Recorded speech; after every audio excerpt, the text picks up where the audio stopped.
Well, a warm welcome to the Uxbridge FM Business Show, and we are welcoming Ollie Hickey along to the studio, who is the Ickenham Locksmith. Hi, Ollie. Hello there, Steve. How are you?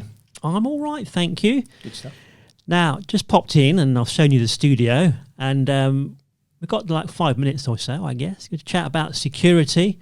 You're based in Ickenham, I guess, aren't you? Called the Ickenham Locksmith. Does that make sense? I am, yes. Yeah, I'm local. I'm on Warren Road near Viner School, and I'll service the area. I do Uxbridge, Hillingdon, Ickenham, Harefield, anywhere. What's your specialisation? Have you got like safes or doors or cars or...? Well, my specialisation at the moment was probably cars. That's my big interest. So I do car fobs, car keys, car programming. So if you need a spare key or you've got a fob that's wearing out, as they do, the rubber goes on them, then give me a shout and we'll try and beat the dealers, because the dealers like to charge a hell of a lot of money. And there's kind of big news at the moment about cars being nicked off of driveways with these zapper things. Absolutely. I don't quite know how it works, but are there ways of preventing that going on? Yeah, 100%. So yes, what they do is they go around with a scanner and they're looking for the signal. Your key can quite often be giving out a signal, and they'll pick up that signal and relay it back to the car, and the car thinks you're present and you're there. And those automatic cars will then open their doors and allow somebody to jump in and drive away with the car. Normally they'll park them up somewhere local, watch them for a few days, and then get a transporter to pick them up and remove them. So if you've got a tracker in one, that's brilliant. That's great. That will help find them. But the other thing to do at home is to buy what's called a Faraday box. They're on Amazon or any good retailer. You can buy these Faraday boxes and you put your keys in them at night, and it stops the signal being picked up from outside the door. Clever. Yeah. That's the secret. I suppose there's also manual ways of preventing your car being nicked as well, from a lock on the steering wheel or whatever. Yeah, the good old-fashioned, Crook whatever they were called, things. crook locks, stop locks, whatever they call them. I believe somebody told me the best ones are the disc-shaped ones, so they cover the whole wheel. Okay. Because the straight ones can be snapped. So the disc lock is probably one of the better ones. But Halfords or places like that are brilliant. They've got them. And although they're old-fashioned and mechanical, you see that bright yellow thing on a wheel and you tend to... I can't be bothered. Yeah, walk on by. And as far as locks of houses goes, I've often wondered, are there any locks that you can't get in? I mean, really, really secure locks. You tend to get through most locks one way or another. One of the things to be aware of is, a locksmith will quite often come if you're locked out, and they'll ask, is there access to the rear of the building, or is there another way in? Because invariably a burglar doesn't always want to break into your house through the front door, because that's the one that's got the Ring doorbell, or that's the one that's got the welcoming light, or that's the one that you've put extra security on. So generally they'll come through the back where they've got time and they've got quietness and they can get in and take their time, do it. So for us, if we get to a front door and it's got a really good lock on it, we'll try and go around the back and won't even attempt to work on it, because we don't want to damage the door or damage your lock. Yeah. But if we can't, there are ways. There's always a way of getting through it. It's just a difference of what we call destructive and non-destructive entry. And a good locksmith wants to do non-destructive entry as much as possible. Yeah. So what's some really, really simple then security tips that you probably see all the time when you go and visit people and you think, I can't believe you did that, but basic security tips you can give us? Yep. Some of the stuff, so there's things called sash jammers. They sound fantastic. Again, available at, Ryman's or Amazon, good stores. And they're just little screw-in bolts that go on your front door or your back doors. You can have them for windows, and they're very easy to just flick down, and they're an added level of security. When you go to bed at night, they're a great thing to put on. It's also, when we talk about security, it's always important to point out, always think about fire and an escape route, because in making your house secure, what you don't want to do is make it so secure that there's no exit. Yeah. Because if you've got family or elderly or pets and you want to get them all out, you need a route and a plan. So one of the things we do if we do a security check is always to say to people, what's your exit strategy? What's your plan? Will you go out the back door? Will you go to the front door? Will you come onto a flat roof and go out that way? So always consider that as well, that what are your options? If there's a fire, where will you get out and where would the key be? So that's one of the things to consider as well. And then I guess most burglaries, or I'm not sure, most burglaries would be carried out when the occupants aren't in the premises, or is that not true? No, yes, generally. I mean, ideally, I can't speak for all burglars, but I think a lot of burglars would rather you weren't in. I don't want to worry anyone, and people shouldn't be spending their life worrying. They're not watching you constantly to see when you go out. But generally, a lot of burglaries are what people would call opportunistic. If they see a window, if you've got a flat garage roof, and your bedroom window to the box room is open because you're letting a bit of air in because it's been closed all through the winter, then it's an invitation for someone to hop up on a bin, onto a flat roof and in.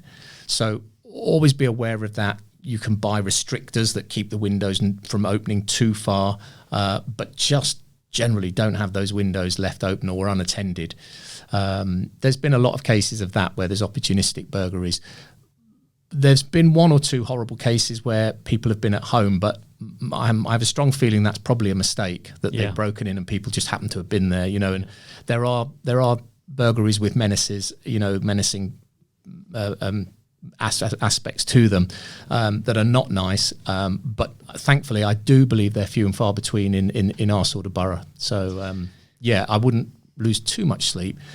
The secret is the big secret, I was told, and I do believe, and I've certainly done it with my house, is make people make as much noise as possible to get into your house. Yeah. If they've got to use an angle grinder or a drill or a die grinder, something that makes so much noise, somebody will either get very annoyed because it's late at night and they're trying to get to sleep, or they'll come out and go, oi.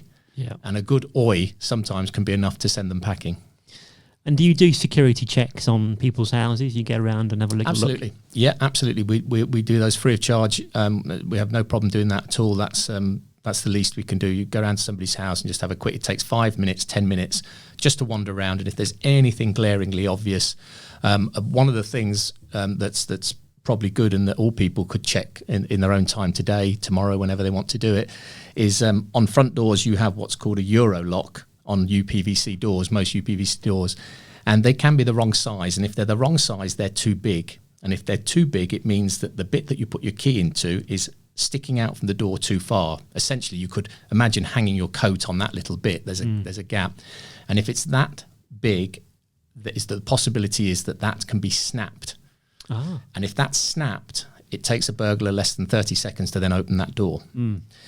If it's not that big and it's flush with the door and your lock is flush, you run your hand next to the handle and it's flush, that's the right size, that fits correctly. And of course, you can't get a purchase on it and it can't be snapped. And the number of houses I've seen with wrong fitting Euro cylinders. Okay. So that's on the inside of the door, it can stick out as far as you like because that's on the inside of the door. But on the outside, it's a gift to any passing burglar or a locksmith trying to get you in if you're locked out, because we can snap it and we'll have you in 30 seconds. Okay. What's the usual sort of time it takes you to get into a house? Are you normally embarrassingly quick? No, I'd love to be that big-headed and say to you I'm really fast, but once or twice I've had it where I've managed to open a door, slip a door open quite quickly, and I'm usually more excited than the owner. I tend to jump up and down and say, I did it, and then ask for money. No, it tends to be normally a call out you could expect. If you ring a locksmith and you're locked out, you'd expect them to attend within 15 to 20, 30 minutes and have you in within the 30 minutes. Okay. So less than an hour. It should be less than an hour for a job, really.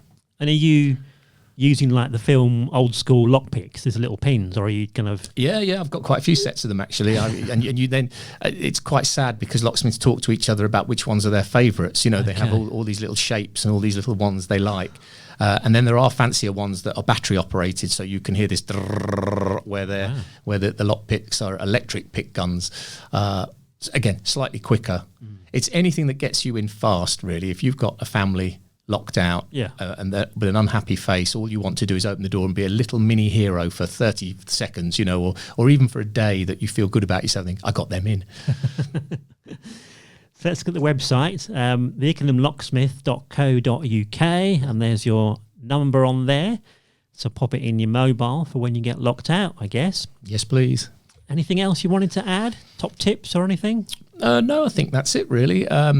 We do key cutting. So if anybody wants any keys cut, sometimes it's slightly awkward. You don't know where to go. There are plenty of places, but it's one of those things you sort of go, oh, where can I get a key cut? I'm always happy to come to you, pick up the key, cut it, and because I like to test the key in the lock, because quite often you'll get a key cut, and it might only be £5 to get a key cut, and when you get home, that key doesn't quite work because we're talking really tiny tolerances. Yeah. And it might only need a little file, but quite often people will throw it in a drawer and go, oh, that didn't work. I'm really annoyed with whoever, Ollie or Timpson's or you know, another. So, you know, what I like to do is cut the key, come back to you, test that key before I take any money. Oh, that's so nice. that's something that I'm quite proud of that you know, we like to do. Yeah. Well, thanks for popping in, Ollie. That's great. And telling us a bit about your world of locksmithing. No, thank you for having me. Lovely to be here. Yeah, cheers.